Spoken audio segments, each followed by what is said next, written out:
Very good. 2வது மாதம், 3வது மாதம் திருப்தி ஆக்குவார். ஹல்லேலூயா. 4வது மாதம் பத்திரமாய் அதுதானே இம்பார்ட்டன்ட். பத்திரமா பாதுகாத்தரல ஆண்டவர் நம்ம. அதுதான் சொல்லணும் முக்கியமாக, அதுதானே முக்கியம்.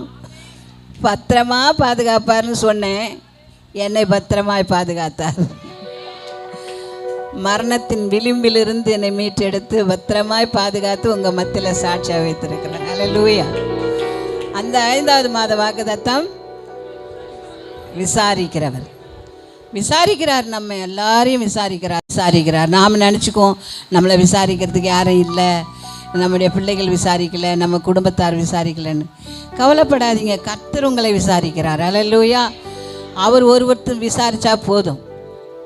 உலகத்தில் நம்ம யார் விசாரித்தாலும் விசாரிக்காவிட்டாலும் தேவன் நம்மை விசாரிப்பாரானால் அது மிகப்பெரிய காரியம். ஹல்லேலூயா. இங்கே நிறைய பேர் விசாரிச்சிருக்காங்க. நான் கடந்த வாரத்துக்கு முந்தின வாரம் உங்ககிட்ட பேசினேன். என்ன பேசினேன்? யாரை விசாரித்தார்?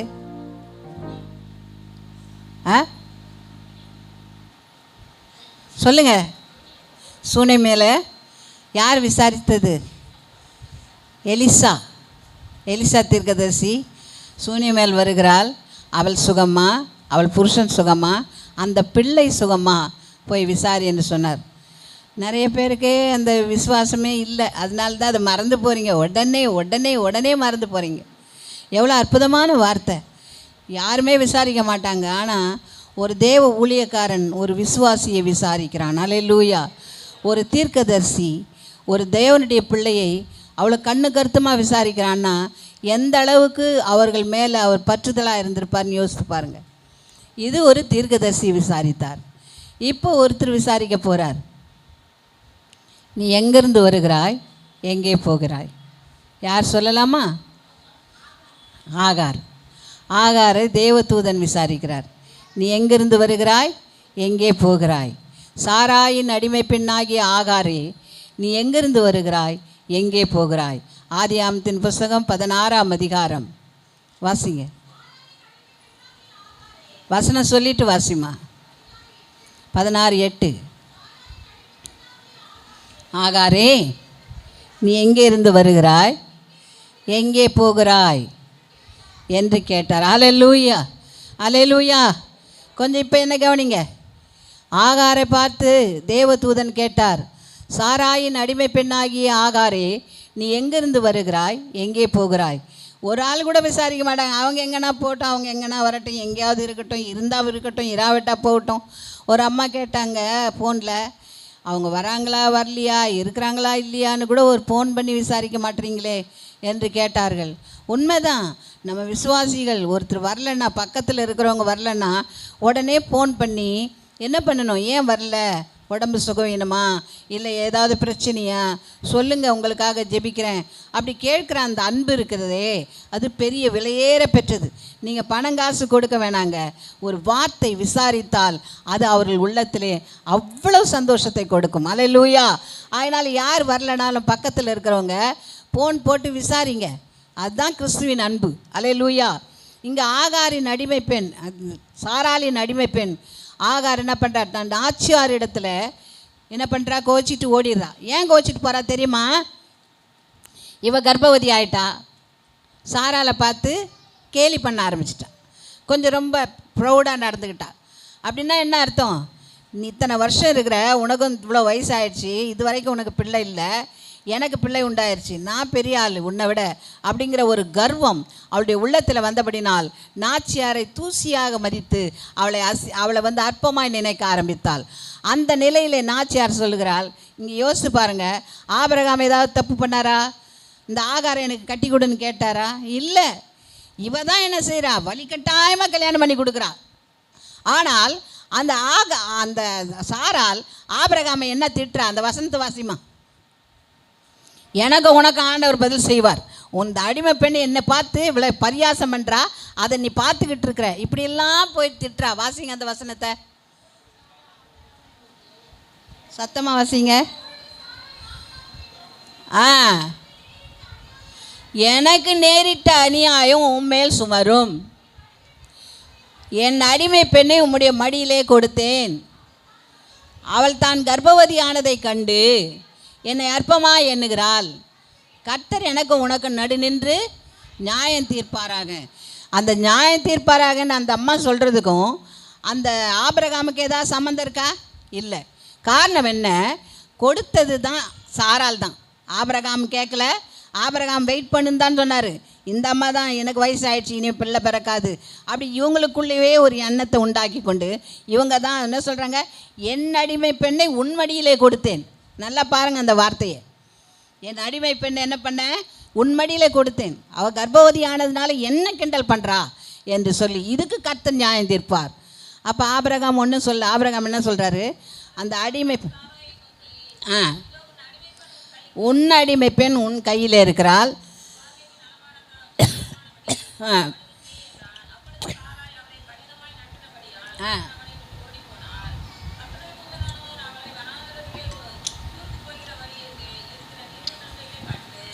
சூருக்கு போகிற நீரூற்றண்டையிலே கண்டு சாராயின் அடிமை பெண்ணாகி ஆகாரே, எங்கிருந்து வருகிறாய், எங்கே போகிறாய்? கர்த்தர் அவளுக்கு நீதி செய்ய முற்பட்டார். அல்லேலூயா. அவள் அடிமை பெண்ணு தானே, அவளுக்கு யாரும் பேசுகிறதுக்கு ஆள் இல்லை. ஆனால் கர்த்தர் பேசினார். அல்லேலூயா. நீ எங்கம்மா போகிற? கர்ப்பவதியாக இருக்கிற, இது வனாந்தரத்தில் போய்கிட்டு இருக்கியே, உனக்கு யார் உதவி செய்வாங்க? நீ எங்கே போகிற என்று கேட்கிறார். அல்லேலூயா. அப்படி விசாரிக்கிறது மாத்திரமல்ல, திரும்ப உன் நாச்சியார் இடத்துக்கு போய் அவள் கையின் கீழே அடங்கியிரு. அல்லேலூயா. என்ன சொல்கிறாரு? கையின் கீழே அடங்கியிரு. வேதம் சொல்கிறது, கர்த்தர் உன்னை உயர்த்தும்படிக்கு அவருடைய பலத்த கரத்துக்குள் அடங்கியிருங்கள். ஆண்டவர் உயர்த்தணும்னா அவருடைய கரத்தில் அடங்கியிருக்கணும்.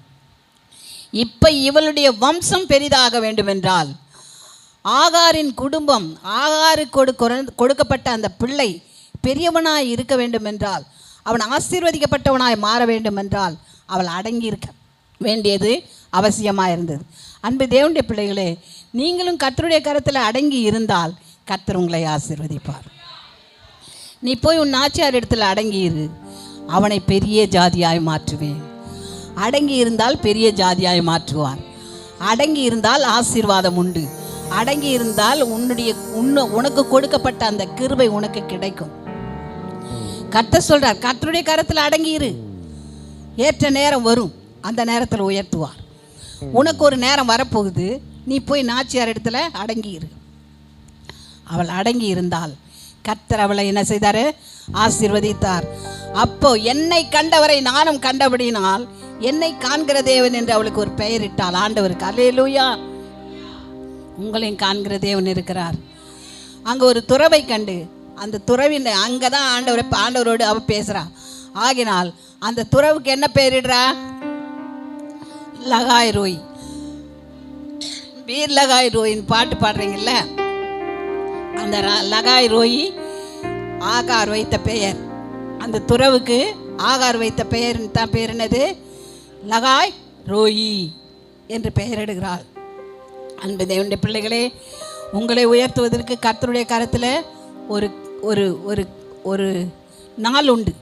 அந்த நாள் வர வரைக்கும் நீங்கள் அவருடைய பரத்த கரத்தில் அடங்கியிருங்கள். கர்த்தர் உங்களை நிச்சயமாய் ஆசீர்வதிப்பார், நிச்சயம் உயர்த்துவார். இன்னும் 2 காரியம் இருக்குது. எனக்கு இருமல் வர்றதுனால இந்த ஒரு காரியம், நீ கர்த்தருடைய கரத்தில் அடங்கி இருந்தால் ஆசீர்வதிக்கப்படுவாய். அல்லேலூயா. நீ கர்த்தருடைய கரத்திலே அடங்கி இருக்கும் பொழுது உனக்காக வைக்கப்பட்ட ஆசீர்வாதம் நிச்சயம் உன்னை வந்து சேரும். கர்த்தர் ஒருபோது உன்னை தள்ளாட விட்டார். ஒருபோது உன்னை என்ன பண்ண, ஒரு காக்கிற தேவன் உறங்க மாட்டார். அவர் உன்னோடு கூட தான் இருக்கிறார். இந்த மாதத்தில் உன்னை விசாரிக்கிறார். அடிமை பெண்ணை விசாரித்த தேவன் உங்களை விசாரிப்பார். சூனை மேலே விசாரித்த தேவன் உங்களை விசாரிப்பார். ஆயினால் கர்த்தர் விசாரிக்கிறவர் ஆனபடினால் உங்களுடைய பாரங்கள் எதுவாயிருந்தாலும் மனுஷனுடைய கரத்தில் அல்ல, தேவனுடைய கரத்தில் வைங்க. கர்த்தர் உங்களை விசாரித்து உங்களை ஆசீர்வதிப்பார். கர்த்தர் இந்த வார்த்தைகளை ஆசீர்வதிப்பார். Praise the lord. அல்லேலூயா. இன்னொரு காரியம் கூட, இது நேற்றைக்கு தான் என் மகன் நீங்கள் நாளைக்கு பேசுகிறீங்களாம்மான்னு கேட்கும்போது தான் இந்த செய்தி என் நினைவுக்கு வந்தது.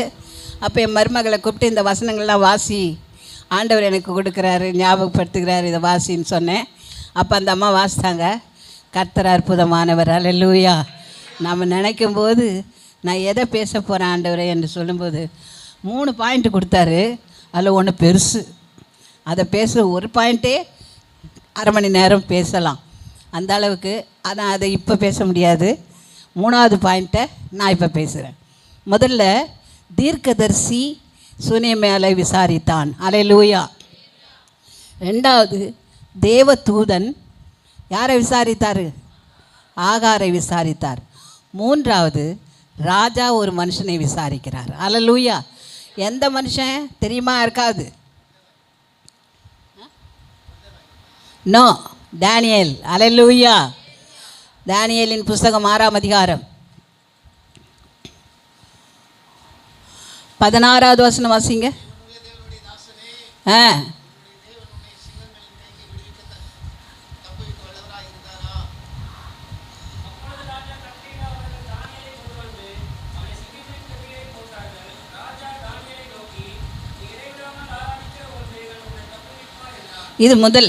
இது முதல்ல சிங்க கெபியில் போடும் பொழுது ராஜா என்ன சொல்கிறார் தெரியுமா? ராஜாவுக்கு மனசே இல்லை அவனை கெபியில் போடுறதுக்கு. ஆனால் ராஜா முத்திர மோந்திரத்தினால கையெழுத்து 10வது வசனத்தில் வாசிங்க. முத்திர மோந்திரத்தினாலே கையெழுத்து இடப்பட்டிருக்குது. 10வது வசனம் வாசிங்க.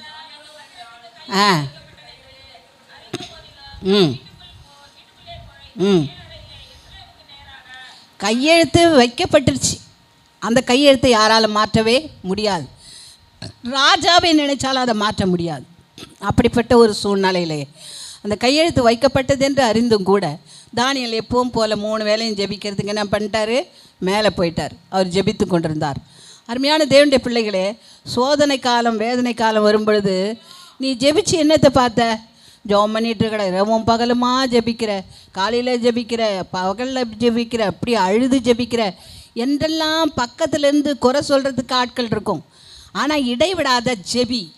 தானியேல் இடைவிடாமல் ஜெபித்தான். தான் ஆராதித்தது போல 3 வேளையும் ஜெபித்தான். அங்கே அவனுக்கு என்ன பண்ணிருக்கு தெரியுமா? நீ ஆராதித்தால் தேவனை இந்த நான் நிறுத்தின இந்த பொற்சிலையை வணங்காமல் நீ உன் தேவனை ஆராதித்தால் உன்னை என்ன பண்ணுவோம்? சிங்கங்களின் கெபியில் போடுவோன்னு கட்டளை பிறந்துருச்சு, கையெழுத்தும் போட்டாச்சு. ஆனாலும் தானியேல் அதற்கு பயப்படலை. கர்த்தருக்கு ஸ்தோத்திரம். தானியேல் என்ன பண்ணல? பயப்படல. எதற்கு? ஏன்? காரணம் என்ன? உலகத்தில் இருக்கிறவனிலும் அவனிலே இருக்கிறவர் பெரியவர். அல்லேலூயா. அவனுக்குள்ளே இருந்து பெரிய காரியங்களை செய்கிற தேவன் அவர் அவனோடு கூட இருக்கிறதுனால ராஜா பார்த்துருக்கிறான். தானியேலு கூட ஆண்டவர் இருக்கிறத எத்தனையோ சம்பவங்களில் பார்த்துருக்கான். ஆகினால தான் கெபியில் போடுறதுக்கு முன்னாடி அவன் சொல்கிறான், நீ இடைவிடாமல் ஆராதிக்கிற உன் தேவன் சிங்கங்களின் கைக்கு தப்பிவிக்க வல்லவராய் இருக்கிறார். அவன் சொல்கிறான் வல்லவராய் இருக்கிறார் என்று சொல்லி போடுகிறான். அல்லேலூயா. ஆனால் இரவு முழுவதும் அவனுக்கு தூக்கம் வரல. ஐயோ, ஒரு தேவதாசனை, உன்னதமான தேவனுடைய பிள்ளையை கொண்டு போய் சிறையில் போட்டுமே, என்ன செய்வோம் என்று சொல்லி இரவு முழுவதும் அவன் சாப்பிடலை. அவனுக்கு கீத வாத்தியங்கள் எதுவுமே அவன் தன் பக்கத்தில் வரவிடலை. அவன் உலாத்தி கொண்டே இருக்கிறான். கர்த்தாவே, எப்படியாவது தானியேல் விடுவிக்கப்படணும். தானியேல் நினச்சி பாருங்க, ராஜா யாருங்க? அவர் நினச்சா இவன் யார், இவன் இல்லைன்னா இன்னொருத்தன் வருவான்னு சொல்லிட்டு போயிட்டே இருக்கலாம். ஆனால் உன்னதமான தேவனுடைய குமாரன் என்று அவன் அறிந்தபடினாலே, அவனுக்குள்ளே தானியேலுக்குள்ளே விசேஷித்த கிருபை இருக்கிறது என்று அவன் அறிந்தபடினாலே, விசேஷித்த கிருபை மாத்திரமல்ல, விசேஷித்த தேவன் அவனுக்குள்ளே இருக்கிறார் என்று அவன் அறிந்தபடினாலே சிங்கங்களின் கெபியில் போடும் பொழுது உன் தேவன் உன்னை தப்பிக்க வல்லவராயிருக்கிறார். அல்லேலூயா என்று சொன்னான். அன்பு தேவனுடைய பிள்ளைகளே, சிங்கம் போல கெட்சிக்கிறதான எத்தனையோ சூழ்நிலைகள் உங்களுக்கு வந்திருக்கிறது. எவனை விழுங்கலாமோ என்று சுற்றி திரிகிறான், சிங்கத்தை போல சுற்றி திரிகிறான் என்று வேதம் சொல்கிறது. அப்படிப்பட்ட நெருக்கங்கள் உங்களுக்கு வரும். ஆனால் பயப்படாதீங்க, கர்த்தர் உங்களை காப்பார். அல்லேலூயா. நீங்கள் பாட்டு கேட்டீங்கள, காப்பார் உன்னை காப்பார், காத்தவர் காப்பார், இன்றும் இனிமே காத்திடுவார், கலங்காதே மனமே, காத்திடுவார், காப்பார் உன்னை காப்பார், காத்தவர் காப்பார்.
அவர் உன்னை காப்பார், சிங்கங்களின் வாய்க்கு தப்புவிப்பார். அல்லேலூயா. விடியற் காலத்திலே வந்து ஆண்டவர் உன்னதமான தேவனுடைய குமாரன், அந்த வசனத்தை வாசிங்க. ஆ ஆ ஆ ஆ நீ இடைவிடாமல் ஆராதிக்கிற உன் தேவன் உன்னை சிங்கங்களுக்கு தப்பு வைக்க வல்லவராய் இருந்தாரா? முதல்ல சொல்லும்பொழுது என்ன சொல்கிறான்? வல்லவராய் இருக்கிறார் என்று அனுப்பினா. இப்போ வந்து கேட்குறான், வல்லவராய் இருந்தாரா? அல்லேலூயா. அவன் கேட்கும்போது தானியேல் சந்தோஷமாக சொல்கிறான், ராஜாவே என்றும் வாழ்க, சிங்கங்களின் வாய்க்கு தப்பு வைக்க என் தேவன் வல்லவராய் இருந்தார். அல்லேலூயா. அன்பு தேவனுடைய பிள்ளைகளை, உங்களை சுற்றிலும் வருகிற எல்லா சத்துருவின் கிரியைகளுக்கும் தப்பு வைக்க தேவன் வல்லவராய் இருக்கிறார். நீ நினைத்திருக்கலாம், என்னை பாதுகாக்க யாரும் இல்லை, எனக்கு என்னை விசாரிக்க யாரும் இல்லை என்று. கர்த்தர் சொல்லுகிறார், நான் உன்னை விசாரிக்கிறேன், நான் உன்னை விசாரிக்கிறவர் ஆனபடினாலே உன் பாரங்களை என்மேல் வைத்துவிடு என்று சொன்னாரே. சிங்கங்களுக்கு தப்பு வைக்க அவர் வல்லவராயிருந்தார். தூதன் விசாரித்தான், தீர்க்கதரிசி விசாரித்தான், இப்போ ராஜா விசாரிக்கிறான். கர்த்தர் உன்னை தப்பி வைக்க வல்லவராயிருந்தாரா என்று சொல்லி. அன்பு தேவனுடைய பிள்ளைகளே, கர்த்தர் நினைத்தால் ராஜாவுக்கே சிஎமுக்கே ஆணை போட்டு உன்னை விசாரிக்க அனுப்புவார். அல்லேலூயா. அப்படிப்பட்ட தேவன் தான் நம்முடைய தேவன். அல்லேலூயா. அவர் எப்பேற்பட்ட பள்ளத்தாக்கில் நீ போய் விழுந்தாலும் அதிலிருந்து உன்னை தூக்கி எடுக்க அவர் வல்லவராக இருக்கிறார். கடந்த மாதத்தில் நான் பார்த்தோம் இல்லையா, தண்ணி இல்லாத ஒரு துறவில் எரேமியாவை தூக்கி கொண்டு போய் போட்டாங்க. கர்த்தர் பாதுகாத்தாரா இல்லையா? அங்கே ஒரு மனுஷனை உருவாக்கி வைத்து அவனுடைய மரித்து போக போகிறான், ஆனால் அந்த கிணற்றிலிருந்து அவனை தூக்கு என்று சொன்னார்கள். குழியிலே யோசேப்பை போட்டாங்க, குழியிலே கிடக்க விட்டார் ஆண்டவர்? இல்லை, குழியிலிருந்து தூக்குவதற்கு அவன் சகோதரனையே கர்த்தர் ஆயத்தப்படுத்தினார். அல்லேலூயா. அன்பு தேவனுடைய பிள்ளை, உனக்கு வருகிற பாவம், உனக்கு வருகிறதான பிரச்சனைகள், பாரங்கள், வியாதிகள், துன்பங்கள், சத்ருவினால் வருகிற எல்லா போராட்டங்களிலிருந்தும் உன்னை தூக்கி எடுக்க அவர் வல்லவராய் இருக்கிறார். அல்லேலூயா. இது விசாரிக்க ஆள் இல்லை என்று நினைக்காத, நான் உன்னோடு கூட இருக்கிறேன். இஸ்ரவேலை காக்கிறவர் உறங்குவதும் இல்லை தூங்குவதும் இல்லை என்ற வசனத்தின்படி அவர் உறங்காதவராய் தூங்காதவராய் உன்னோடு கூட இருந்து உன்னை பாதுகாக்கிறவராய் இருக்கிறார். உனக்கு உதவி செய்ய அவர் விழித்து கொண்டிருக்கிறார். அல்லேலூயா. சில சமயங்களில் உதவியற்ற நிலை வரும், சடுதியிலே கர்த்தர் ஒரு அற்புதத்தை செய்வார். அல்லேலூயா. ஒரு நிமிஷத்தில் ஆண்டவர் அற்புதம் செய்ய அவரால் முடியும். அல்லேலூயா. 3 முறை அவர்தான் அவங்க போயிட்டாங்க, 3 முறை அரெஸ்ட் ஆயிட்டாங்க அப்படின்னு சொல்லிட்டாங்க. ஆனால் கர்த்தர் என்ன செய்தார்? அந்த டாக்டருடைய கண்களில் தழை கிடைத்து 4வது முறையை என்னை பிழைக்க வைத்திருக்கிறார். அல்லேலூயா. ஆண்டவர் மரித்து 3ஆம் நாளில் உயிர்த்தெழுந்தது போல என்னையும் 3 முறை மரித்து கர்த்தர் உங்கள் மத்தியில் சாட்சியாய் கொண்டு வந்திருக்கிறார். எவ்வளோ பெரிய தெய்வம் அவர்! அவருக்கு நிகரானவர் யாருமே இல்லை உலகத்தில். ஆனால் பெரியவர் நம்முடைய தேவன். மரணத்தின் வாசலில் போனாலும் கர்த்தர் தப்பு வைப்பார். பாதாளத்தில் போய் படுக்கை போட்டாலும் அங்கே கர்த்தருடைய கரம் இருக்கும். நீ எந்த இடத்துல போய் தவித்து நிற்கிறாயோ அந்த இடத்துல கர்த்தர் உன்னை ஆற்றும்படி வருவார், உன்னை தேற்றும்படி வருவார், உன்னை தூக்கி எடுக்க வருவார், உன் பாவம் பாரங்களை சுமக்கும்படியாய் கர்த்தர் வருவார். நீ சுமந்து கொண்டு இருக்க கர்த்தர் விடமாட்டார். கர்த்தர் சொல்லுகிறார், நான் உன் பாரங்களை ஏற்றுக்கொள்கிறேன், உன் கவலைகளை ஏற்றுக்கொள்கிறேன், உன் சுமையை நான் தூக்கி கொள்கிறேன், நீ பயப்படாதே, நான் உன்னோடு கூட இருக்கிறேன். அல்லேலூயா. கர்த்தர் சொல்க, நான் உன்னோடு கூட இருக்கிறேன். கர்த்தர் நம்மோடு கூட இருக்கிறார், நம்முடைய பாரங்களை சுமக்கிறவராய் இருக்கிறார். அல்லேலூயா. அல்லேலூயா. இயேசு சுமந்து கொண்டாரே, நான் சுமக்க தேவையில்லை. இயேசு சுமந்து கொண்டாரே,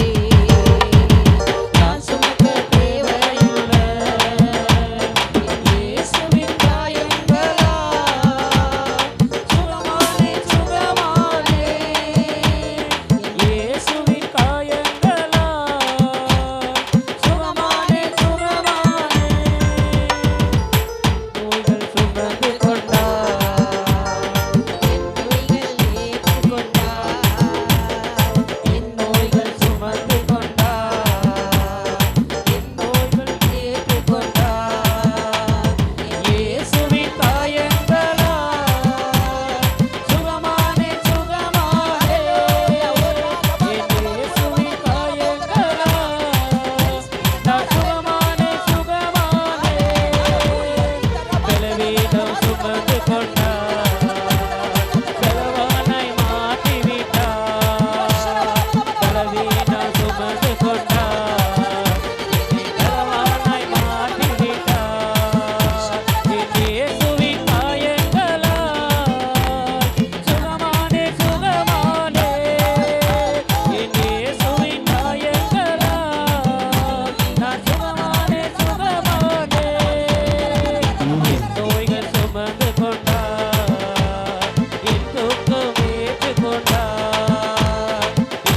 பாடுகள் சுமந்து கொண்டார், உன் துக்கம் ஏற்று கொண்டார்.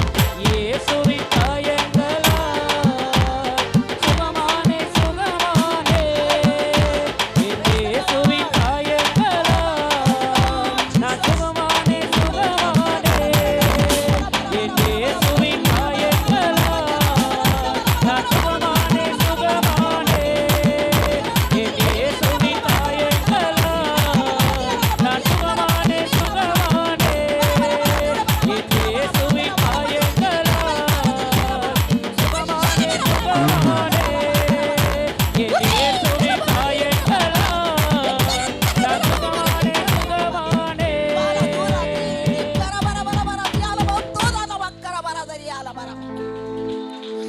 Praise the Lord. Hallelujah. Mighty Father God Jesus. Hallelujah. Vikarabara baladura bakura batiara bauntara antara yakara dara baratiara baudara dara bara bara bara. Shikana yakara baladura bara. Hallelujah. Hallelujah. Hallelujah. Sotram sotram. அன்பு மகனே, வெள்ளம் போல உன்னை சத்துரு புடம்பிட காத்து கொண்டிருக்கிறான். ஆனால் நான் உனக்காக உன் விசுவாசம் ஒழிந்து போகாது இருக்கும்படி உனக்காக வேண்டிக் கொள்ளுகிறேன்.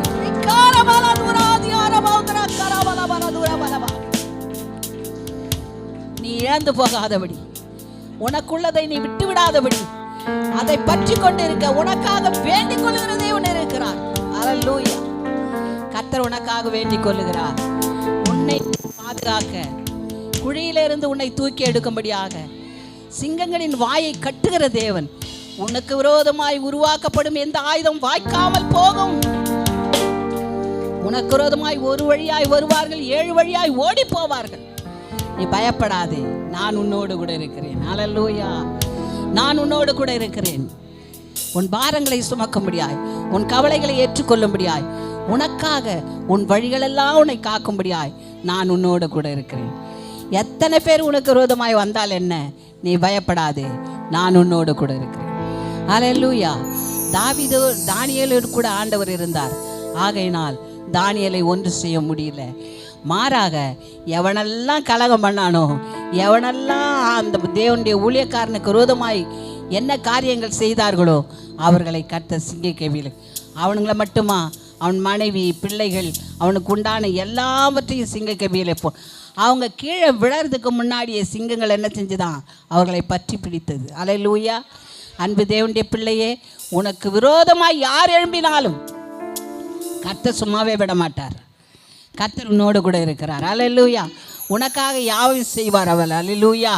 இந்த மாதம் உங்களுடைய குடும்பத்தின் தேவைகளை விசாரிக்கிறார். உன்னுடைய பலவீனங்களை கர்த்தர் விசாரிக்கிறார். உன் கஷ்டங்களை விசாரிக்கிறார். உன் சோதனை வேதனை நேரங்களிலே கர்த்தர் உன்னோடு கூட இருக்கிறார். பயப்பட வேண்டாம், கலங்க வேண்டாம். கர்த்தர் ஒவ்வொரு நிமிஷம் உங்களை பாதுகாக்கிறவராக இருக்கிறார். அதில் நீங்கள் கர்த்தருடைய கரத்தில் அடங்கி இருங்க. ஏற்ற நேரம் வரும்பொழுது அவர் உங்களை உயர்த்துவார். அல்லேலூயா. அல்லேலூயா. சிங்கங்களின் வாயிலிருந்து தூக்கி எடுத்தது மாத்திரமல்ல, இந்த கடைசி வசனத்தை வாசிங்க.